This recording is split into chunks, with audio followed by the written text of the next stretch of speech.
हम पीछे हमने मैट्रिसेस को हमने उसको सीखा, फिर उसको थोड़ा आगे की 0.2 में प्लस किस तरह से है, सब्ट्रैक्शन किस तरह।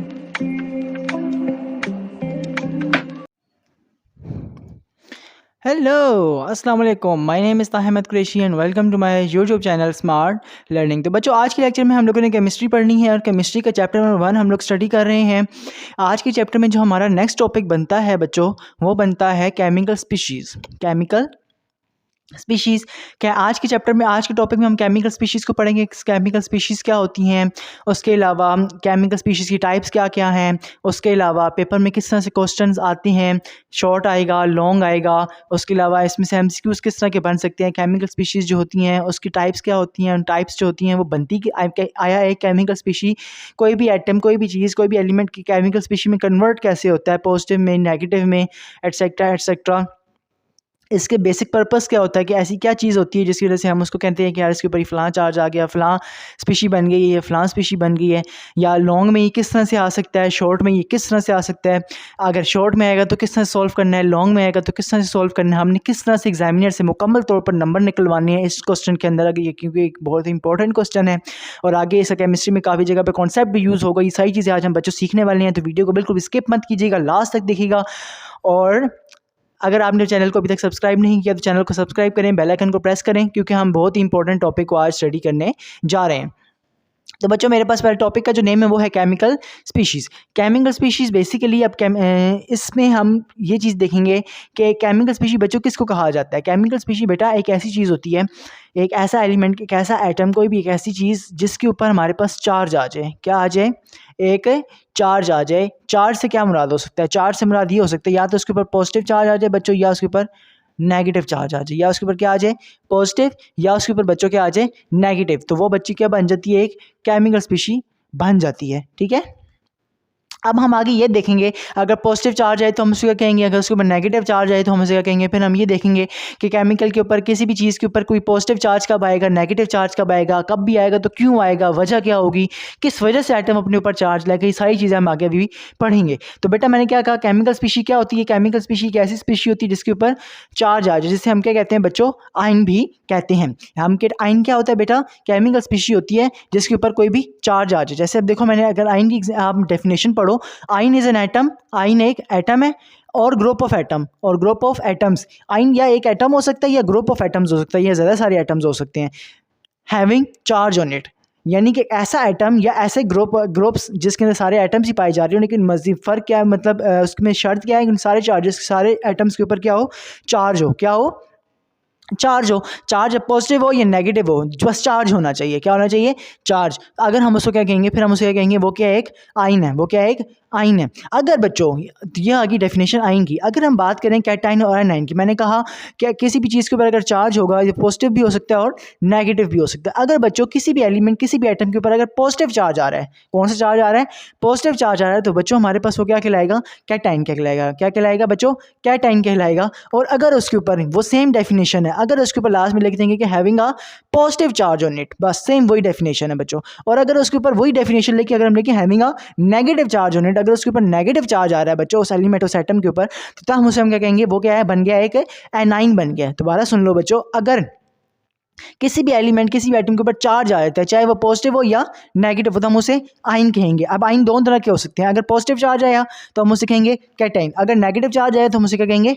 एनाइन। बात समझ आ गई बच्चों? हमें यहाँ पे अब किन क्वेश्चंस को कवर कर लिया हमने? ये चीज़ देखी, केमिकल स्पीशी क्या होती है, आयन क्या होता है, कैटाइन क्या होता है और एनाइन क्या होता है। अब हम इसके चलते हैं बेसिक थोड़ा कॉन्सेप्ट की तरह कि कैटाइन कैसे बनेगा, एनाइन कैसे बनेगा। उसके अलावा अगर हमने उसके मतलब किस तरीके से, कैसी क्या ज़रूरत पेश आएगी कि कैटाइन बन जाएगा, एनाइन बन जाएगा, या कोई भी स्पीशी केमिकल स्पीशी में कन्वर्ट कब होती है। हाँ तो बच्चों, हम लोगों ने अब देखना है कि हम लोगों ने ये तो देख लिया सिंपल सी डेफिनेशन, तो हम लोगों ने देख लिया कि कैटाइन क्या होता है, एनाइन क्या होता है। अब हमने देखा जिसको पॉजिटिव चार्ज हो वो कैटाइन है, जिसको नेगेटिव चार्ज हो एनाइन है। अब किसी भी एटम के ऊपर पॉजिटिव चार्ज बच्चों कब आता है, किसी भी एटम के ऊपर नेगेटिव चार्ज बच्चों कब आता है, ये एक अलग से टॉपिक है, वो मैं अभी समझाने लगा हूँ। ठीक है, अगर फ़र्ज़ करें कोई भी एटम, इलेक्ट्रॉन, आपको पता है ना, क्या पता है कि हमारे पास एक एटम होता है, किस तरह से होता है, दरमियान में एटम का स्ट्रक्चर क्या होता है बच्चों? दरमियान में न्यूक्लियस होता है, बाहर जो होते हैं उसके ऑर्बिट्स होते हैं, ऑर्बिट्स के ऊपर उसके इलेक्ट्रॉन्स होते हैं, वो फॉर एग्जांपल ये पेयर की फॉर्म में घूम रहे होते हैं। जितने भी एमएससी से वो बताया है, आपको स्ट्रक्चर बताया है। अगर फ़र्ज़ करें इसके लास्ट वैलेंस शेल में से अगर बच्चों कोई भी इलेक्ट्रॉन अगर लूज़ करता है, अगर एटम अपने लास्ट वैलेंस शेल में से, आपको पता है ना लास्ट शेल होती है, ये हमारे पास न्यूक्लियस है, ये हमारे पास फर्स्ट शेल है, ये सेकंड शेल है, ये लास्ट शेल है, ठीक है। अगर एटम अपने लास्ट शेल में से बच्चों इलेक्ट्रॉन लूज़ करे, अगर एटम अपने लास्ट शेल में से कोई भी रिएक्शन हो, कोई भी केमिकल रिएक्शन हो, कोई भी इस तरह का प्रोसेस हो, और अगर उसके नतीजे में एटम अपने लास्ट शेल में से बच्चों इलेक्ट्रॉन रिमूव कर दे, लॉस कर दे, निकाल दे, तो वो बच्चों कौन सा चार्ज ले लेते हैं अपने ऊपर? पॉजिटिव चार्ज ले लेते हैं। कौन सा चार्ज ले लेते हैं? पॉजिटिव चार्ज ले लेते हैं। और पॉजिटिव चार्ज लेने के नतीजे में वो क्या बन जाता है? एक कैटाइन बन जाता है। क्या बन जाता है? एक केमिकल स्पीशी बन जाती है, जिसे हम क्या कहते हैं बच्चों? वो क्या है? कैटाइन है। वो क्या है बच्चों?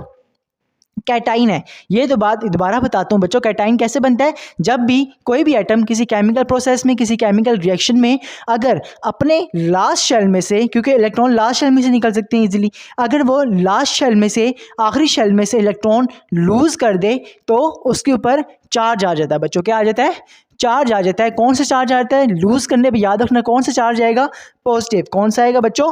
पॉजिटिव चार्ज आएगा। और पॉजिटिव चार्ज वाली स्पीशी बच्चों आइन में क्या कहलाती है? केमिकल स्पीशी कौन सी होती है? वो होती है कैटाइन। अगर आप कहीं भी कैटाइन का नाम सुनते हैं तो आपके फौरन दिमाग में बात आ जानी चाहिए बच्चों कि इसने इलेक्ट्रॉन लॉस किए हैं। इसने क्या किए हैं? इलेक्ट्रॉन लॉस किए हुए हैं, तभी इसके ऊपर पॉजिटिव चार्ज आया हुआ है। फॉर एग्जांपल देखें, अब मेरे पास ये हाइड्रोजन का एक क्या है बच्चों? एटम है। एक क्या है मेरे पास? ये हाइड्रोजन का एटम है। रिएक्शन हुआ, प्रोसीड हुआ, ठीक है। आगे लास्ट में देखें इसके ऊपर कौन सा चार्ज आ गया? H plus. H plus, plus के साथ कुछ नहीं है तो इसका मतलब क्या है? 1 है। कुछ नहीं है तो मतलब क्या है? 1 है। रिएक्शन प्रोसीड हुआ, H+1 बन गया। और देखो आपको प्लस के साइन के साथ एक और चीज़ नज़र आ रही है, इलेक्ट्रॉन। यानी कि जब रिएक्शन प्रोसीड हुआ उसके नतीजे में जो प्रोडक्ट्स बने, हाइड्रोजन +1 बन गया और प्लस इलेक्ट्रॉन। इलेक्ट्रॉन कहाँ से आ गया? इलेक्ट्रॉन इसी के अंदर से निकला है। इलेक्ट्रॉन इसी के अंदर से निकला है, वो साइड पे हो गया। चूंकि एक इलेक्ट्रॉन निकला था तो इसके ऊपर कौन सा चार्ज आ गया? +1, +1। इस तरह से नीचे देखें, फॉर एग्जांपल सोडियम है, Na है। Na का रिएक्शन प्रोसीड हुआ, Na+ इसके साथ कुछ वैल्यू नहीं, तो मतलब क्या है बच्चों? 1 है। Na+1 में कन्वर्ट हो गया। अब देखो यहाँ पे रिएक्शन में आपके एक इलेक्ट्रॉन पाया जा रहा होगा। इसका मतलब है इसने क्या किया बच्चों? एक इलेक्ट्रॉन लॉस किया है, तभी इसके ऊपर कौन सा चार्ज आ गया है? प्लस। और +1 क्या डिनोट कर रहा है बच्चों? +1 प्लस के साथ जो 1 है, ये क्या डिनोट कर रहा है? ये हमें ये शो कर रहा है कि इसने अपने एटम के अंदर से लास्ट शेल में से सिर्फ एक इलेक्ट्रॉन क्या किया बच्चों? एक इलेक्ट्रॉन निकाला है। क्या निकाला है? सिर्फ लास्ट शेल में से इसने अपने एक इलेक्ट्रॉन निकाला है, तब इसके ऊपर क्या चार्ज आया? +1। अब इसके नीचे वाली एग्जांपल देखिए, कैल्शियम है। क्या है? इसने अपने रिएक्शन प्रोसीड किया और Ca+2 में कन्वर्ट हुआ। किस में कन्वर्ट हुआ? Ca+2 में। तो आप देखेंगे कि रिएक्शन में आपको इलेक्ट्रॉन्स भी 2 नजर आएंगे, क्योंकि उसके ऊपर +2 चार्ज क्या शो कर रहा है बच्चों? +2। प्लस किसका? प्लस का मतलब क्या है? इसने लॉस किया हुआ। प्लस का मतलब क्या है? कैटाइन है। कैटाइन कैसे बनता है? जब इलेक्ट्रॉन लॉस करते हैं। प्लस का मतलब क्या है बच्चों? इलेक्ट्रॉन लॉस हुए में। साथ 2 क्या शो कर रहा है? 2 ये शो कर रहा है कि 2 इलेक्ट्रॉन लॉस हुए में। अगर यहाँ पे 3 होता तो इसका मतलब यहाँ पे 3 इलेक्ट्रॉन लॉस हुए हैं। अगर यहाँ पे +4 होता फिर इसका मतलब होता है यहाँ पे 4 इलेक्ट्रॉन लॉस हुए हैं। लेकिन अभी यहाँ पे बच्चों क्या है? +2 है। +2 का मतलब ये है कि इसने 2 इलेक्ट्रॉन लॉस किए हैं। इसने क्या किए हैं बच्चों? 2 इलेक्ट्रॉन लॉस किए हैं। ये तो हमारे पास बन गए सारे के सारे कैटाइन। ये सिंपल एटम थे, ये सारे के सारे क्या थे बच्चों? कैटाइन थे। अब हम आते हैं एनाइन की तरफ। बिल्कुल सिंपल है, उलट हो जाएगा। क्या? किस तरह से उलट होगा? जो एटम इलेक्ट्रॉन लॉस कर रहा है वो तो कैटाइन बना रहा है, उसके ऊपर पॉजिटिव चार्ज है। इसका मतलब नेगेटिव चार्ज किसके ऊपर आएगा? जो लॉस नहीं करेगा, जो इलेक्ट्रॉन गेन करेगा। फॉर एग्जाम्पल यही मेरे पास स्ट्रक्चर है, देखें ये 2 इलेक्ट्रॉन्स हैं। फॉर एग्जांपल मैं कहता हूँ इसके लास्ट शेल में एक इलेक्ट्रॉन की बच्चों क्या है? कमी है। एक इलेक्ट्रॉन की बच्चों क्या है?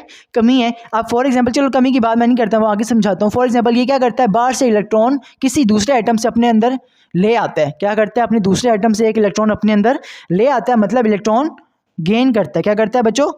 कैटाइन क्या करता है? लूज करता है। इसने क्या किया? एक इलेक्ट्रॉन गेन किया है। अब इसने इलेक्ट्रॉन क्या कर लिया इससे बच्चों? गेन कर लिए। तो इसके ऊपर कौन सा चार्ज आ जाएगा? अपने आप having a negative charge. A9 के ऊपर कौन सा चार्ज आता है?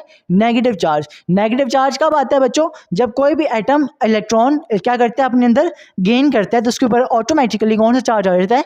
नेगेटिव चार्ज आता है, और वो एक केमिकल स्पीशी में बच्चों कन्वर्ट हो जाता है। तो पॉजिटिव चार्ज कब आता है? जब कोई भी एटम इलेक्ट्रॉन लूज करे। अगर 1 करेगा तो +1, 2 करेगा तो +2, 3 करेगा तो +3, 4 करेगा तो +4, 5 करेगा तो +5, ऐसे सोन आगे चलता रहेगा। इस तरह से माइनस कब आएगा? जब इलेक्ट्रॉन गेन करेगा। अगर 7 वाले से 1 इलेक्ट्रॉन ले रहा है तो +-1, 2 ले रहा है तो -2, 3 ले रहा है -3, 4 ले रहा है -4 और आगे ऐसे सो ऑन ये चलता रहेगा। ठीक है बच्चों, तो ये तो मेरा हो गया। अब इसी तरह से एग्जांपल देखें, Cl है, क्लोरीन है, मेरे पास क्या है बच्चों? क्लोरीन है। अब क्लोरीन ने आगे क्या किया? प्लस। देखो प्लस का मतलब क्या है? इसके अंदर क्या हो रहा है बच्चों? ऐड हो रहा है। इसके अंदर क्या हो रहा है? प्रोसेस रिएक्शन के अंदर क्या हो रहा है बच्चों? ये ऐड हो रहा है और ऐड होने के बाद इसने क्या किया?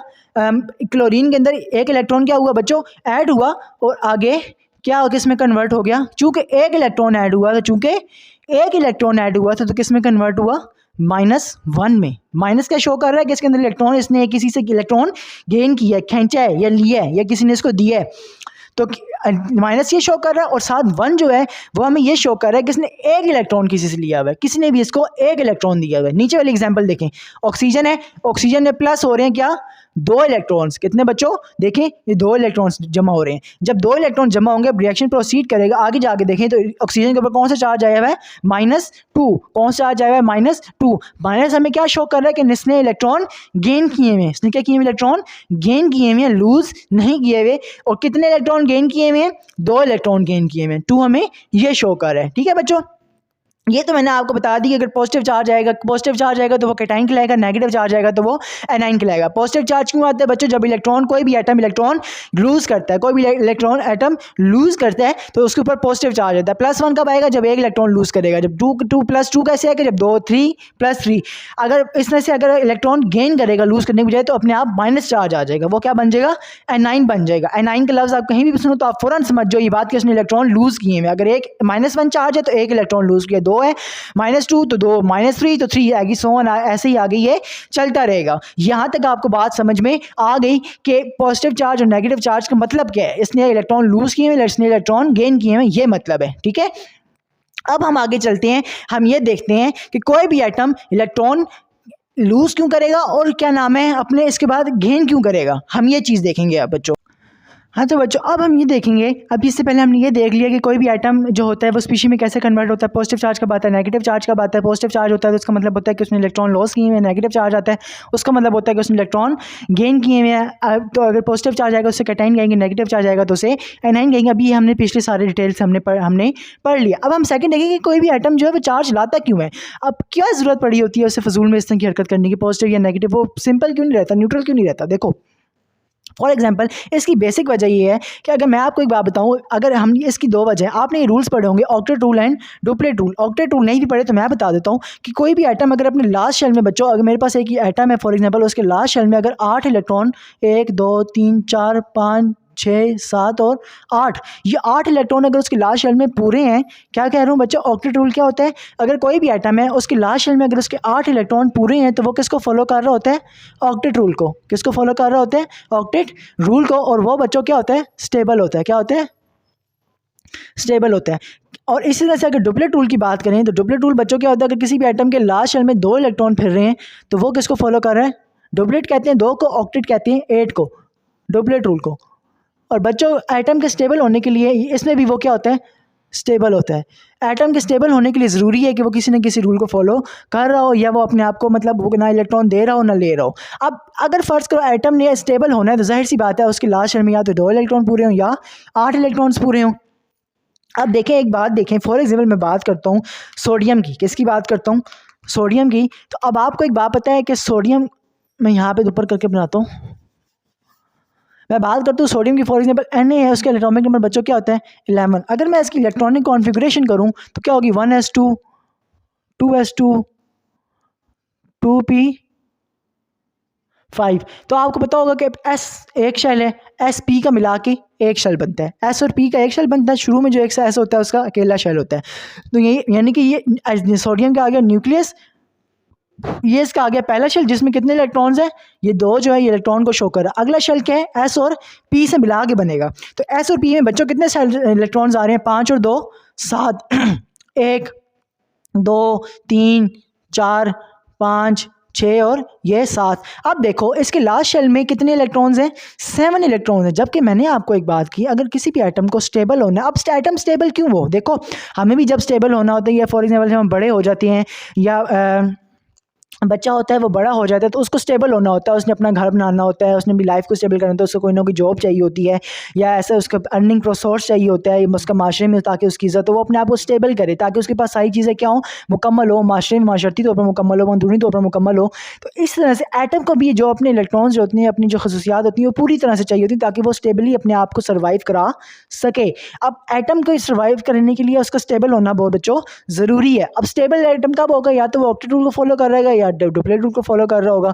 अब ऑक्टेट रूल, अब देखो यहाँ से इसके ऑक्टेट रूल क्या है बच्चों, उसके लास्ट शेल में 8 इलेक्ट्रॉन्स पूरे हों। अब देखो यहाँ पे इसके लास्ट शेल में कितने, 1 2 3 4 5 6 और 1 ये 7। अब 7 इलेक्ट्रॉन्स हैं, तो यानी कि अभी बच्चों ये क्या है, ये अभी अनस्टेबल है। क्या है, अनस्टेबल। अगर इसने अपने आप को स्टेबल कराने और अपने आसपास के इलेक्ट्रॉन्स में सर्वाइव, एटम्स में सर्वाइव करना है, तो इसके लिए बहुत ज़रूरी है कि ये इलेक्ट्रॉन एक इलेक्ट्रॉन गेन करके अपने आप को क्या इसमें कन्वर्ट कर ले, अपने आप को ऑक्टेट रूल में कन्वर्ट कर ले, यानी कि अपना रूल ऑक्टेट जो है वो कंप्लीट कर ले। ठीक है, अब ये क्या करेगा, जाहिर है साइड से जो भी, अगर फर्स्ट को कोई भी एटम जा रहा है, फॉर एग्जाम्पल हाइड्रोजन ही जा रहा है, क्या कर रहे हैं, हाइड्रोजन ही जा रहा है। अब हाइड्रोजन में पावर कम है, हाइड्रोजन छोटा सा एटम है। ठीक है, अब ये क्या करेगा, हाइड्रोजन के पास आपको पता होगा हाइड्रोजन का एटॉमिक नंबर क्या होता है, 1, तो 1s1, उसके एक शेल में है ही टोटल 1 इलेक्ट्रॉन है। क्या है, 1 इलेक्ट्रॉन है। अब इसको भी क्या चाहिए, अपना डुप्लेट पूरा। अब ये क्या करेगा, अब ये हाइड्रोजन के पास भी ऑप्शन है, हाइड्रोजन के पास क्या ऑप्शन है,